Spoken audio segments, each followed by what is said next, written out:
lecture series. We start with Mladen Dolar, who has been, I think, Mladen, you've been with us for several years now. 5, yeah. I imagine. With the Slovenian contingent from... There's a Slovenian contingent. Alenka Zupancic and Slavoj Žižek.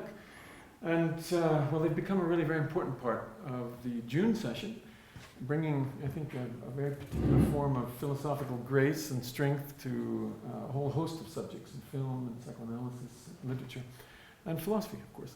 And Mladen has been doing some beautiful works. His topic tonight is gossip, rumor, and philosophy, as I remember. Yes. And exactly. That doesn't sound much like what I thought would be the installment of last year's piece on Mimesis, although he never mentioned the word, but nevertheless, that was what I understood. And then it also doesn't sound like his seminar, which is very exciting, which is currently underway on the topic of the 7 deadly sins. So I don't know what to expect tonight, but I know it's going to be superb. So with that, let me just present Mladen Dolar. Thank you, Chris. Yes, and well, thank you for turning up in this horrible weather. It's really...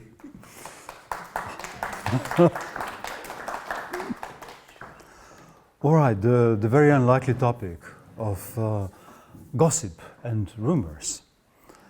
What can be the philosophical significance of this? And to take rumors as a serious object of philosophical scrutiny seems like a contradiction in terms. It's true that Hegel says somewhere that one can start philosophy anywhere. It only matters how one does it. There is in principle no topic that couldn't become the object of philosophical reflection if one does it properly on the level of a concept. But can there be a concept of rumors? Can rumors acquire the dignity of a concept? It would rather seem that there is an either-or. One either trades in rumors or else one does philosophy.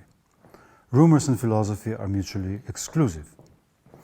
What could be further away from the serious business and the dignity of philosophy than dealing with rumors, with the hearsay, the gossip, the tittle-tattle, the yellow press, the slander, the calumny?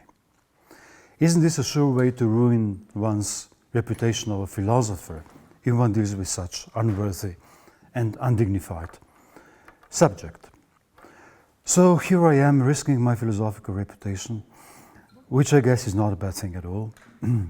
And I will propose to consider rumors as under many quotation marks, an ontological entity, as it were. And if Heidegger spoke at length about the voice of being, couldn't one perhaps suggest the rumor of being?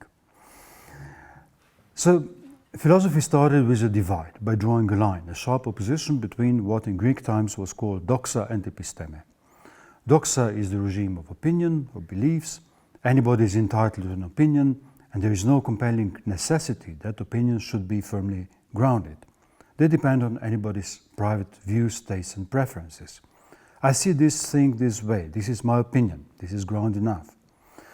And opinions are ultimately tautological. I think so because I think so, and my personal opinion is my right and my freedom, indeed the much celebrated freedom of opinion. As opposed to this, episteme is knowledge that has to be epistemologically grounded, not in my personal preferences or tautologies, but in the thing itself. Knowledge aims at truth. This is the ambition of knowledge, and truth is binding and universal, not a matter of mere opinion. Knowledge has to be legitimized, it has to be based on factual evidence, on impartial objectivity, and moreover, it has to be ultimately grounded in logos. And let's say that logos is the big other that should vouchsafe for legitimate proper knowledge. Let's say that logos is the early Greek name for what Lacan, 2,500 years later, would call the big other, the guarantee of knowledge in its universality, in its binding character. The stark opposition between doxa and episteme, between opinion and knowledge, goes back to the Socratic foundations of philosophy. And Socrates famously spent his time dismantling people's opinions, destroying them, showing their absence of foundation, their ungrounded arbitrary nature, and all it took was asking a couple of awkward questions. This was his favorite occupation. Now rumors stand even lower in rank compared to opinions. For one thing that can be said in favor of opinions is that at least people subscribe to them. They take them as their own possession. They even take pride in them. They take them as their expression. And the freedom of expression is reputedly inalienable. Whereas with rumors, what defines them is that nobody subscribes to them. I heard that people say that it has been suggested that the rumor has it. I love this formulation in particular. And one should be aware of its possible Freudian implication. The rumor has it. There's an it. There's an it involved in this. So rumors have no author. They just circulate anonymously, as if by themselves, as if neutrally, impersonally, as the breeze of air stemming from nowhere and developing us, then passing on, and on the way the breeze easily turns into a tempest. They have no assignable origin, they come from an unspecified place and are just passed on. There is no originator of rumor. One just hears it and passes it on as a relay. Of course, there are rumors that are intentionally invented and systematically spread, but they only function as rumors as long as they seemingly have no author. But if rumors have no author, it doesn't follow that they have no authority. Quite the opposite. By being impersonal and anonymous, without a proper origin, they carry all the more an inscrutable, intractable authority. There is like a mysterious conversion, a transubstantiation that takes place with rumors. There is no proof, no origin, no author, no guarantee, but nevertheless, they are mystically transformed into a force that it is very hard, virtually impossible to combat. Being without a foundation, they nevertheless work. Their efficiency stands in stark contrast to their lack of support. Everybody knows that this is a mere rumor, unfounded, grounded in thin air, but one cannot stop oneself from lending it an ear and allowing it to work. Now, Octave Manoni, in a famous paper from 1964, proposed the notorious formula, je sais bien mais quand même, I know very well, but nevertheless, and rumors present a vintage case of this formula.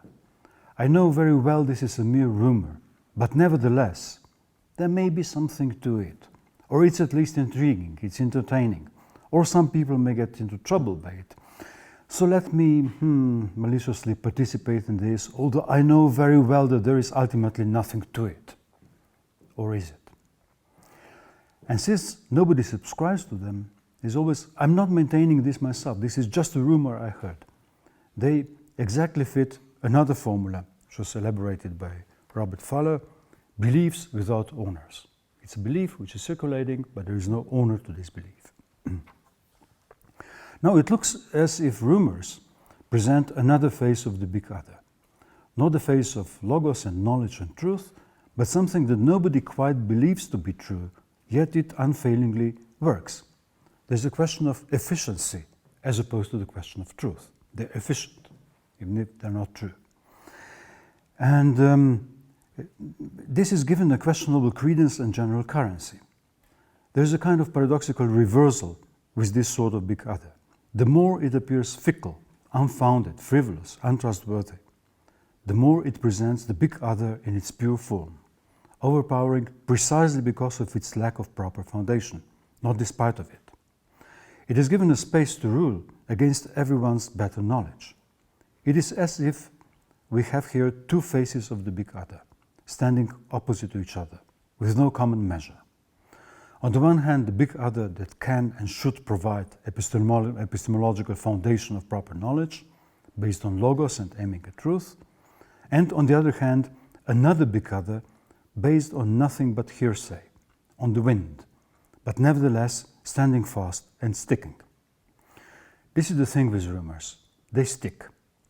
They stick whether one wants them or not. They leave their mark, which seems to be ineffaceable. These two faces of the big other have nothing in common, the solemnity of logos and the triviality of hearsay. Yet, could it be that the big other is a Janus-faced creature? You know Janus, the Roman double-faced deity, the god of boundaries and transitions, with the two faces inseparably grown together. Shall we say, the big other and its shadow, or the big other and its double? Now the career of Socrates, if I began with Socrates, was suspended in an iconic way, precisely between these two figures of the big other. For on the one hand, his principal ambition was to dismantle all unfounded opinions and firmly point them in the direction of the search for truth, the proper foundation of logos. But on the other hand, the rumors were his undoing, the lever of his fall, the origin of his trial, and ultimately of his death. When Socrates was standing in front of the Athenian tribunal in 399 BC, this is what he said at the beginning of his defense. I quote, "There have been many who have accused me to you for many years now, and none of their accusations are true. These I fear much more than I fear Anytus and his friends," which are the present, identifiable accusers. "Those who spread the rumors, gentlemen, are my dangerous accusers. Moreover, these accusers are numerous and have been at it a long time. What is most absurd in all this is that one cannot even know or mention their names. Those who maliciously and slanderously persuaded you, all those are most difficult to deal with. One cannot bring one of them into court or refute him. One must simply fight with shadows, in making one's defense and cross-examine when no one answers. Very well then, I must surely defend myself and attempt to uproot from your minds in so short a time the slander that has resided there so long." End of quote. This is from the Apology. Now this situation is exemplary. Socrates, who fought the false opinion and promoted the way to truth based on logos more than anyone else in history, to the point that he became the model and the beacon of this struggle, the same Socrates was powerless against the power of rumors that had been spreading against him for many years and had no basis whatsoever. Yet they resulted in indictment, in trial, in sentence, and death. He could easily fight the visible opponents, but the ones he couldn't fight were the invisible ones, who paved the way for the visible ones. It's like fighting shadows, but shadows won the day in the end. The other face of the big other, based on rumors, on hearsay, on slander, got the upper hand over its glorious face of logos, truth, and epistemology. It turned out that logos was helpless against rumors. The faceless anonymous avalanche won against the best of arguments. And this is a vintage case. The other big other is more powerful than the official and the celebrated one. Rumors, trivial and unfounded as they are, have the capacity to outwit logos, which seems to be no match for them. And even the wisest of men, according to the Delphic oracle, Socrates was the wisest of men, had to concede defeat. There is a Latin adage, "Audacitor calumniare semper aliquid heret." Slander boldly, something always sticks. Spread rumors audaciously, some of it will always fasten. However unfounded they are, rumors always leave a stain, and the stain is virtually impossible to erase. There is some sort of magical thinking in the functioning of rumors, namely the belief that one can affect people with mere unfounded words. The words have the capacity to stain what they refer to, even if they are completely inaccurate. They start functioning as the property of the thing named, of the person named. Whatever one ascribes to people in rumors will start functioning as their as-if real quality, and no amount of argument can undo this smear. One can spread rumors that this person is a crook, and he will inevitably be virtually qualified as such, helplessly framed, and with rumors, one is always already in the defensive position. Now there is a whole history which testifies to this indomitable, irresistible power of rumors, a history of bemoaning and lamenting the unfairness, the utter injustice of it.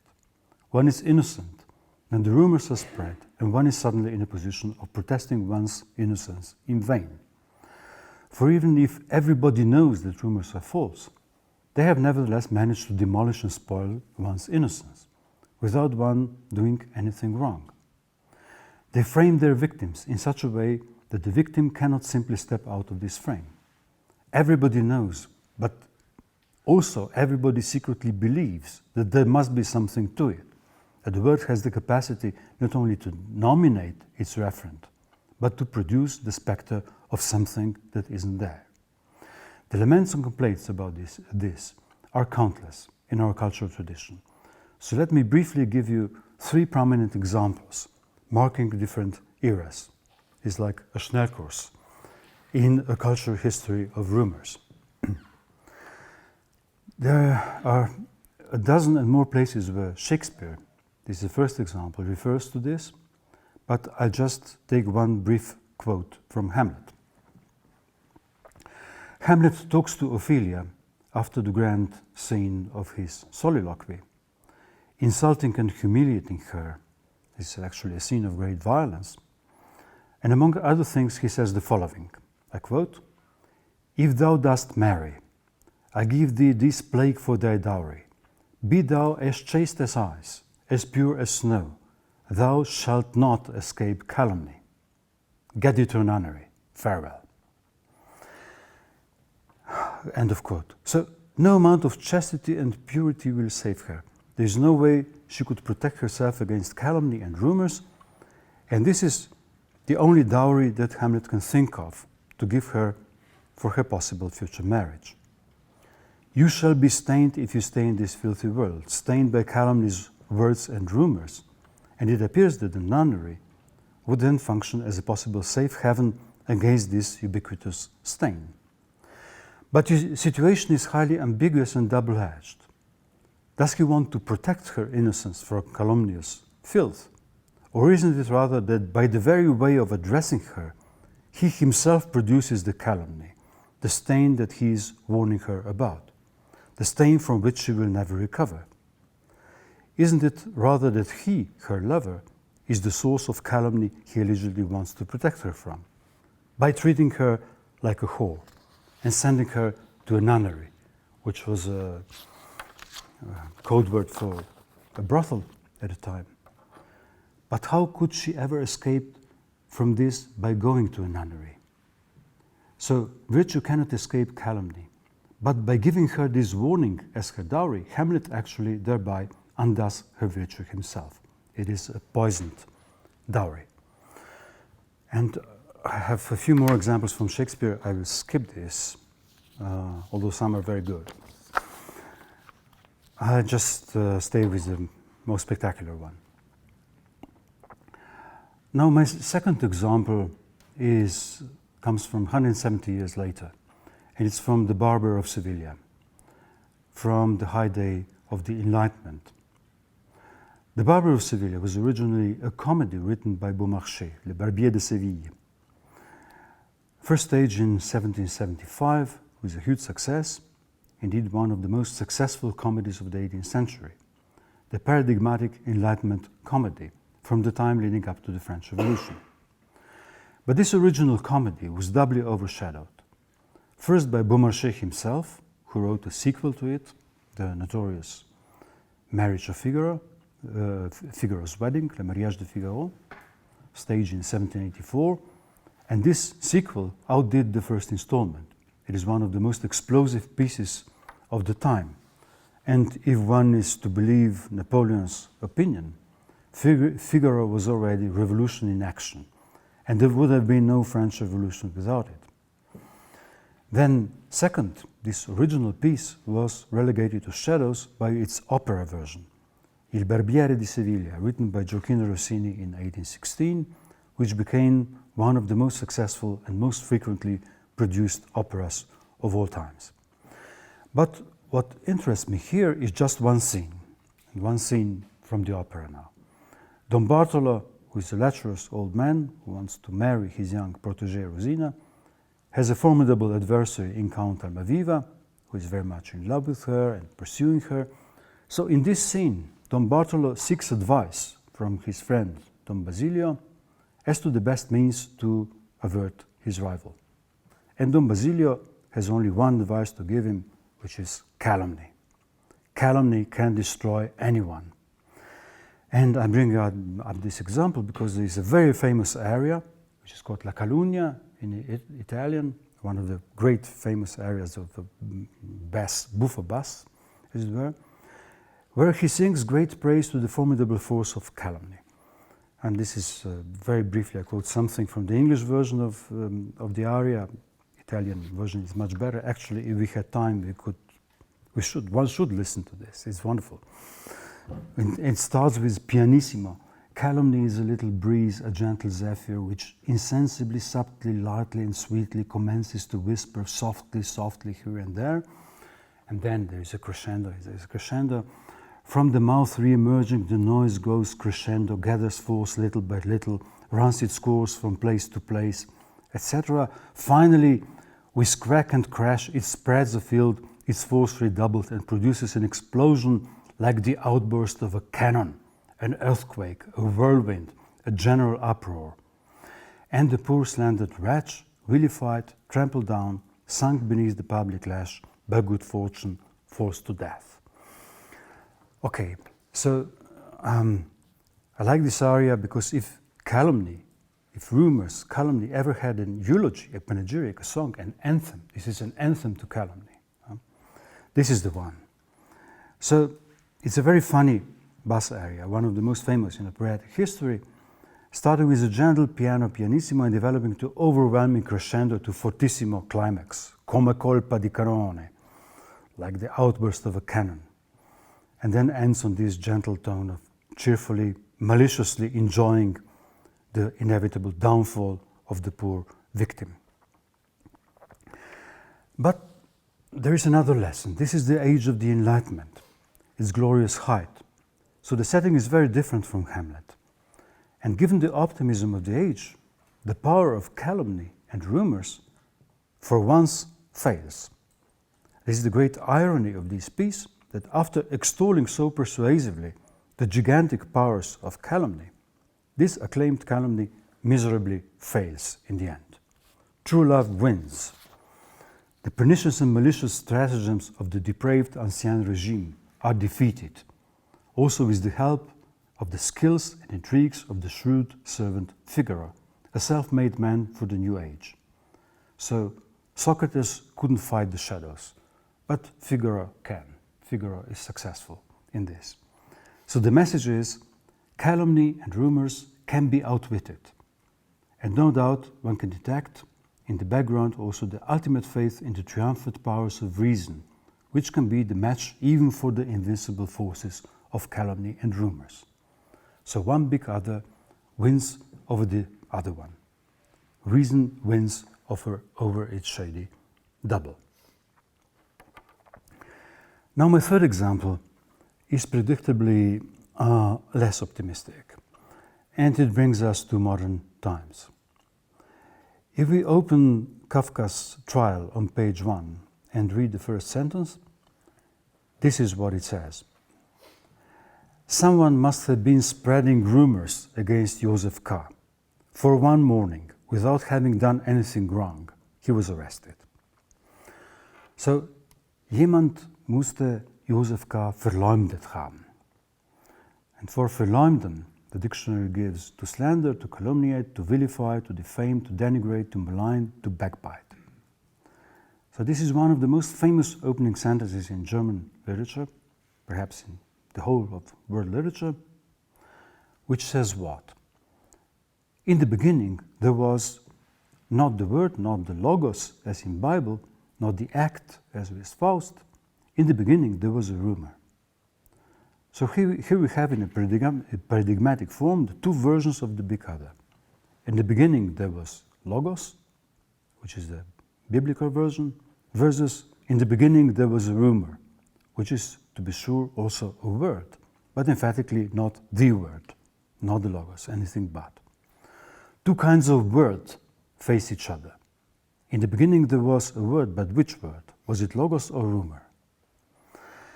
Now, rumors, by definition, have no author. So there is some unspecified someone, jemand, who can never be brought to light and identified. A word coming from nowhere, yet overpowering. One can appreciate that the situation of Joseph K. is analogous to that of Socrates. Socrates as well was the victim of rumors spreading anonymously for a long time, eventually resulting in his arrest, the charge, the trial. But with Socrates, at least we know what the rumors were, or at least what the accusations against him were, like corruption of youth, the disregard of the days of the city, disregard for the power structures of the polis, etc. The peculiar thing with Joseph K. is that we never learn what the allegations were, what he was charged with. Indeed, he was never even charged, and there was actually no trial, apart from one curious short interrogation. So the title, the trial, is kind of misnomer. Joseph K. never had an opportunity to present his apology before the court, like Socrates. But their separate fates come together in the end, at the point of execution. Socrates drinking the Hamlet, and Joseph K. slaughtered with a knife, like a dog. They were both killed in the end on the basis of something that started as a mere rumor. One can say slander causes disastrous effects. And mark the pun. I'm not an English native speaker, so I'm kind of proud if I hit upon an English pun. Slander causes. No? So there is a stark discrepancy between the cause and the effect. With Kafka, we have the darkest version of the rumors. They stand at the origin. They stand for the absent origin. They don't need to be specified. They don't need to be spelled out, substantiated in any way. This is just a rumor as such, in its pure form, a mere rumor. And all one can say about it is that it was in some way directed against Joseph K. A rumor without content and without substance. This is the pure other face of the big other. It doesn't need any content to work. It just works as an instigating moment, and it instigates a process which is unstoppable. What is a mere slander, a very slander, is then magnified by the law, by the court, becoming a whirlwind against which there is no possible defense. How could one defend oneself if there is no charge? So if the shadowy side of the big other is overwhelming, then its first side, that of Logos, is as if gone into hiding. The court, which should be the institution supposed to be based on law and ultimately on Logos, the harbinger of Logos in chaotic society, the big other to resolve disputes, the court is entirely taken hostage by the other side of Logos, the hostage of rumors. It is a receding entity, omnipresent but nowhere to be seen, like the castle. Like both the court and the castle are subject to rumors. Do they exist? They're just subject to rumors. The two sides of the big other have been amalgamated, not by some compromise on middle ground, but by the one swallowing the other, the Logos part becoming the extension of its shadow. And one more thing before I leave Kafka. The rumor, the calumny, the slander, the Verleumdung, which initiated it all, is mentioned only once, only in the first sentence. The novel never comes back to this, to the alleged origin of the trial.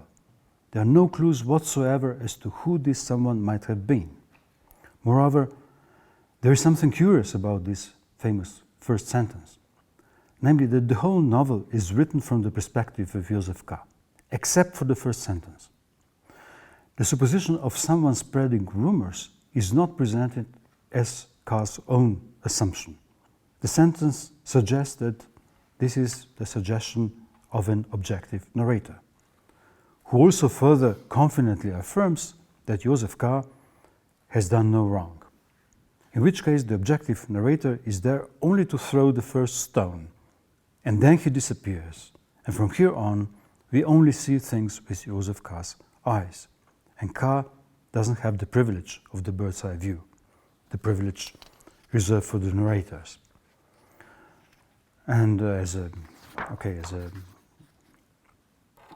side observation, I won't develop this any further, but if we are to make a guess as to who it might have been that has been spreading rumors about K, then maybe the most consistent hypothesis would be that there can be no other than K himself. And this is the line of thought which was pursued by Giorgio Agamben in his famous paper K, where he also points out that the letter K, may well stand for calumny, for calumnia. Calumnia in Old Latin spelled with K, and that false accusation was an abominable crime in Roman law. The perpetrators were branded with the letter K on their body. And Kafka himself was a lawyer, very knowledgeable about Roman law. Thus Joseph K. could well be himself the great calumniator, branded as K for bringing the false accusation against whom? Against himself. Okay, this is an aside. Now, before coming to present times, let me give you one more quote of a very different tenor. Most of the references to rumors fall into the category of laments about the crushing power against which reason, proofs, and argument are helpless, to the point that this amounts to a recurring cliché. But this one quote takes things from a very different angle. It stems from Cervantes, not from Don Quixote, but from his novelas Ejemplares, Exemplary Tales, published in 1613. And this particular story I have in mind is called El Casamiento Ingenioso, the deceitful wedding, and it contains a very famous part of the dialogue of the two dogs, which is one of the showcases of Spanish literature. So, okay, it's not important. The setting, one of the protagonists of the story is in hospital, he's delirious, and during the night he overhears two old dogs having a conversation. And he meticulously memorizes everything, his memory, I quote, being so good because he ate a lot of raisins and almonds. So he could write it down word by word in the morning. So this dialogue of the two dogs, Scipion and Berganza, they want to tell the stories of their lives to each other in the idleness of deep night, but the two dogs are not like the animals from fables who can just talk without any further ado. They are both very conscious of the gift of speech that they have been given and know that this is special. So throughout this dialogue they keep reflecting on the nature of speech, on its function, its peculiarities, its powers, its pitfalls. And one dog, Berganza, who is telling the story of his life to the other, recounting the adventures of his dog's life, the troubles with the masters, etc., he can never refrain from engaging in slander, in gossip, in denigration. So he's constantly admonished, rebuked by the other dog to go careful with this propensity of language. And then in response, Berganza says the following, and I love this quote. It says, "To be sure, Scipio, a man has to be very wise and very circumspect if he wants to sustain a short conversation without his words bordering on gossip. For I find in myself, although I am an animal, that I have only to open my mouth a few times before the words come rushing to my tongue, like flies to wine, and all of them malicious and slanderous. And so I repeat what I've said before, that we inherit our evil words and deeds from our earliest ancestors. We ingest them with our mother's milk. This is clearly seen in the way a child has barely got his arm out of his swaddling clothes, when he raises his fist, as if to avenge himself on the person he thinks has offended him, and almost the first word he articulates is to call his nurse or his mother a whore." End of quote. This is great. No, this is truly, seriously great. So I want to take this as a serious piece of theory of language. What is language? No? Now, to follow this suggestion by Cervantes, by this dog, then gossip, the rumors, the slander, is not some minor deplorable deviation from what speech usually is and should properly be, but rather pertains to the basic function of speech. No speech without gossip, from the moment one opens one's mouth. There is no function of referring or neutral description, objective account, without gossip immediately sneaking in. So it's rather the opposite of what is taken for granted. The usual function of speech, say communication and information, is already premised on the basic stance of slander and insult. To speak is to speak maliciously. To speak is to gossip. and to spread rumors. To speak is to denigrate. Indeed, where would we be if we were only to prefer confirmed information and sound statements? We wouldn't last a minute if we were confined to sentences like "the cat is on the mat," that analytical philosophy is so fond of. Actually, perhaps we would cease to be human. And this idea that the gossip is the basic function of speech, I was very surprised to find out that it has its proponents among most serious anthropologists and psychologists. And the most famous in this respect is Robin Dunbar, in a delightful book which is called Grooming, Gossip and the Evolution of Language. And like, grooming in monkey societies is a way of establishing social bonds and hierarchies. So in this light, for him, language would be a sort of grooming at distance, a sort of very effective form of grooming. And empirical research has allegedly shown that 2/3 of the time we use language to gossip, to talk about social networking, establishing in-groups, out-groups, about what Dunbar calls reputation management. So 2/3 of the time, and they have done empirical research on this. And this is a book published by Harvard University Press. It must be serious. So they have done empirical research and found out that actually 2/3 of the time, what do? We gossip. Yeah. We don't use language for this speaking about hard facts. So in this view, communication and information are but an attempt of taming, of domesticating, playing down what speech originally is. A cover-up of what speech is at its minimal, which is gossip. We don't need language to impart information. After all, animals somehow manage that part pretty well. We need language in order to gossip, the one thing that animals can't do. That Roman Jakobson famously proposed 6 basic functions of language, but one can't find the function of gossip on the list. And I guess the linguists are too polite. They're too idealistic. They believe in communication, information. And Cervantes' dogs have a more realistic view of things. On one view of language, people basically like each other, they want to communicate, they want to collaborate, they want to exchange useful information. Like communication is ultimately the name of the game.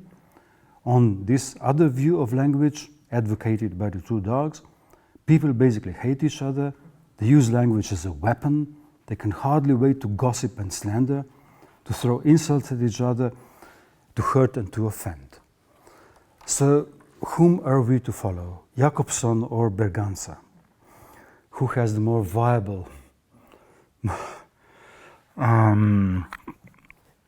theory of the basic function of language? Now, the dog suggests that the evil words and deeds, the malice and slander, come naturally. We ingest them with mother's milk. They stem, he says, from our earliest ancestors. And no doubt what lurks at the bottom is the idea of the original sin. Our earliest ancestors committed by Adam, the sin committed by Adam and Eve, whose progeny we are, and we are all heirs to the fall. Now, in Slovene translation, there's actually a footnote by the translator pointing out that dogs, as animals, after all, don't stem from Adam and Eve. So they're not prey to the fall. This is kind of... If there is an implicit theory of the original sin, this wouldn't then apply to the dogs. Now, from which one can extrapolate a basic thesis, namely that the gift of language, which they so heatedly debate, is what constitutes man's fall. Language is our original sin. Language and fall coincide. Hence its natural and spontaneous propensity to gossip and calumny. Its basic function is to spread unfounded rumors. And one cannot speak for any length of time without this zero function of language coming to the surface, sneaking in however one much tries to keep it at bay. There is no neutral communication, no neutral information, no language without gossip, ever since the fall, and the fall being the language itself. Now, if I say no language without gossip, I should just mention that in my own language, in Slovene, there is this peculiarity that I think doesn't exist in any other language I know of, namely that the word for rumors, which is govorica, govorice, is the same as the word for language. You have one and the same word. In all other languages, you have either, rumor comes from noise. In Serbo-Croatian, glasina comes from the voice. From calling, German, Gerucht comes from rufen. Sluchi in Russian comes from hearing. So all other languages need some metaphor. In Slovene, language itself is the metaphor for rumors. Language itself is the metaphor for rumors. So gift of speech coincides with the gift of rumors. You can't tell them apart. Now, looking back at what I have been proposing all along, the two sides of the big other, it's officially the shadowy side, the logos side and the rumor side, we can see that according to the canine theory of language, the shadow comes first, preceding what it is supposed to be the shadow of. No big other that wouldn't be contaminated by its shadow from the outset. The official side comes kind of late, trying to cover up its preceding shadow, but never quite managing. It tries to present it as a mere shadow in the first place, a deviation of logos, its ultimate unfortunate straying away, a contingent nuisance. It tries to protest its own innocence, putting all blame on its malicious other. But the two dogs have themselves a theory of philosophy and its relation to rumors. So here's another quote, says Scipio in Warning to Berganza. It's just one more quote from Cervantes. Be careful, Berganza, that this urge to philosophize, which you say has come over you, is not a temptation of the devil. For gossip has no subtler veil to soften and conceal its dissolute wickedness than for the gossip monger to claim that every word he utters contains a wisdom of a philosopher. That speaking ill of people is justifiable reproof and exposing the defects of our fellows is a worthy and conscientious act. End of quote. So, on this account, there's a theory of philosophy in this. I mean, philosophy is a higher kind of gossip. It is gossip in disguise. It's pretending to be morally elevated and well-founded. The temptation of the devil, and the devil was the one who lured Adam and Eve out of the Garden of Eden in the first place. So the temptation of the devil is not merely to give in to gossip and its lures. There's a greater temptation. There's the philosophical temptation, namely to present gossip as a philosophical wisdom, as logos itself that has deceptively cut its umbilical cord with gossip and can reign free in its seeming universality in ideas. The temptation to rationalize and legitimize rumors, to purify them, rather than discard them as unworthy. So philosophy is the devil's subtlest veil. The problem is logos. It is inavowed, unavowed, disavowed enjoyment in gossip and rumors, its complicity with them, its impossibility to cut itself loose, so that the two sides of the big other, which are seemingly in stark opposition with no common measure, are actually secretly bound together and tacitly support each other. And one should be reminded of the Lacanian adage that there is no other of the other. There is no other of the other. Now, where does this leave us?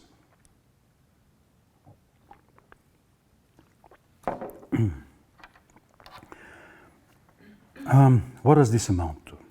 What is the point I'm trying to get to? Now, first I have some bad news, good news, anyway, old news for you. Namely, there is a rumor going around that the big other doesn't exist. And you know that this is an old Lacanian adage. The other lacks, the other is bought, there is a lack in the other, ultimately doesn't exist, and this is what psychoanalysis is supposed to teach us. But this doesn't prevent it from having consequences and effects. The other may not exist, but the consequences of this lack insist. We are bound by them. It's not that it gives us free hand of anything goes, and it doesn't follow that only one of the big others lacks, so that it could be reduced to the other one. Maybe the very fact that the big other is split, it's split in two, is already a consequence of this lack. And what holds them together is actually the two sides, is perhaps the mutual lack. Now, one wrong conclusion to draw from this would be the cynical one. The big other, the one based on logos and truth, doesn't exist. Its reality is actually the malicious spread of rumors, the gossip function of language, from which the logos cannot detach itself. And let's admit it, we all enjoy gossip, we enjoy rumors, even though we know very well, not even though, but all the more since we know very well that this has no foundation and no truth value. It does its job. It produces enjoyment, like Schadenfreude. So no reason to feel bad, it's just the way it is. And it's the basic function of language anyway. The philosophical logos is but its disguise, vainly pretending to be something else. So all reality is the doggy reality. That's all there is to it. This is what it boils down to. There is gossip and malice, and there is no big other. Now, the big other doesn't exist. Can be taken as a kind of slogan of present times, so a starting point of a diagnosis, a shorthand of modern times, a sort of a shorthand for many processes. Like, okay, I'm going very quick, but this can be developed more length. The traditional authorities have lost their sway. There has been a stark decline of paternal function.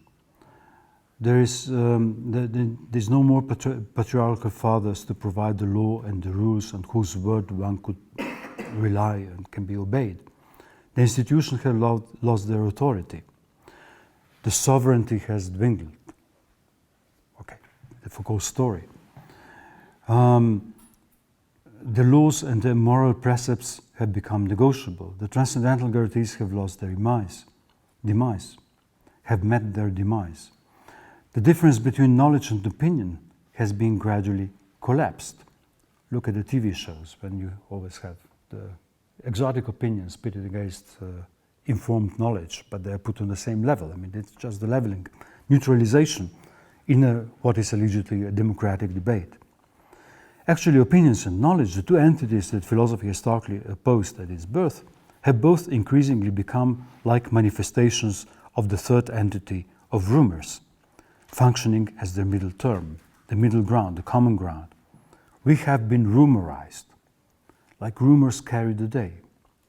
Likewise, the distinction between the public, which was the domain of the big other, and the private has increasingly collapsed, to the point that the internet, now the main source of both public and private information, functions as a general mix of public and private, of rumors and knowledge. And rumors are then the general backdrop. And to be sure, I'm sort of quickly extrapolating a general tendency. And through the 20th century, this process had been enhanced and magnified first by the avalanche of media and their increasing sway, and then the internet as the century was approaching its end, and then reaching the high point with the social media, with the Facebook, the Instagram, the forums, the blogs. Nothing like internet and social media to spread rumors, instantly and in vast quantities.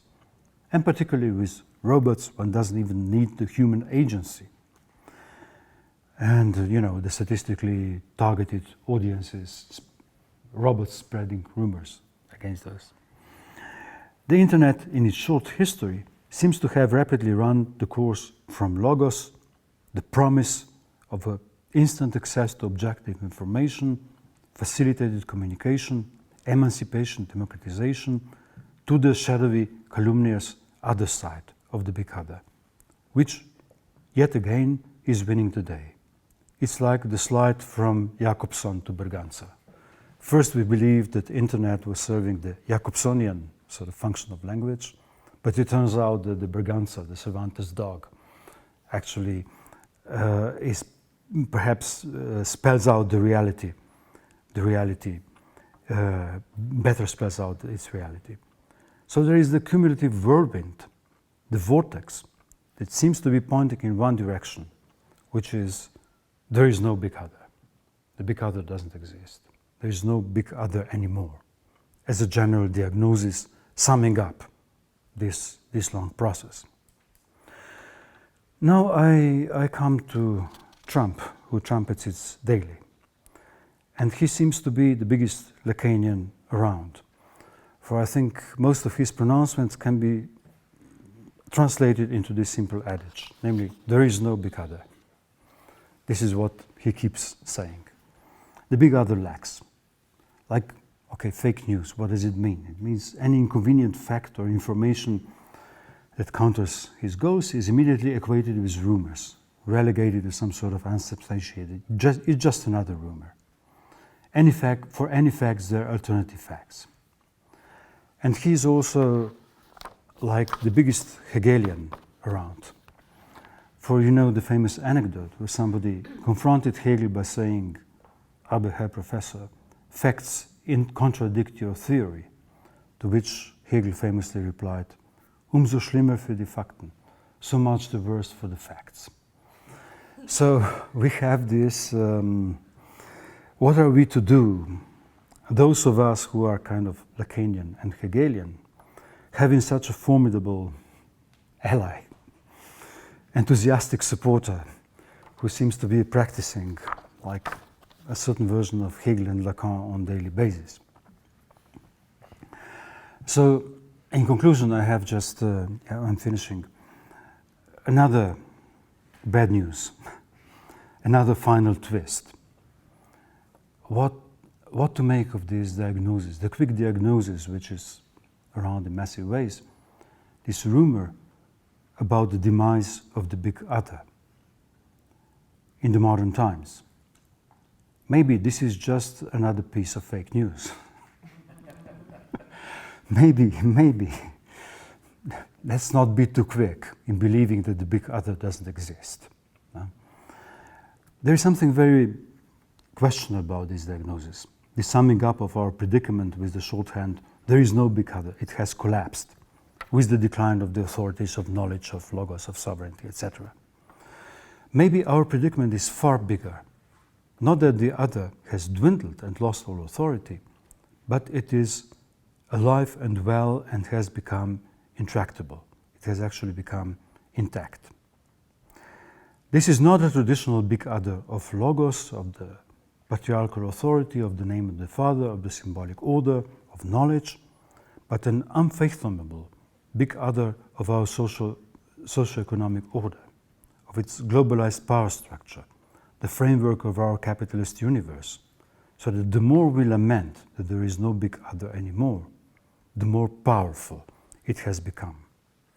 The more any particular other can be reduced to rumors, the more the big other rules supreme. And I will quote actually from Alenka, she has made this point very well in one of her papers some time ago. This is a quote: "We are indeed dealing with the rather panicked conservation of the other as utterly inactive, but also as utterly uncompromised, intact, absolute. The symbolic order, which is principally our economic order, appears as a playground within which we are free to change anything we want, to play with the different possibilities and endless variations. Yet we are utterly powerless in relation to the crucial parameters of this socioeconomic structure itself." End of quote. So thus, the deceptive adage, "there is no big other," is the furthest away possible from what the Lacanian adage, "the big other lacks," was after. The more we lament its demise, the demise of the big other, the stronger it is. And in order to shatter it, we would need to invent a strategy which would go beyond playing the one side of the big other against the other. And our task, if we are to take the figures like Lacan and Hegel for our guidance, is more difficult than ever. Thank you.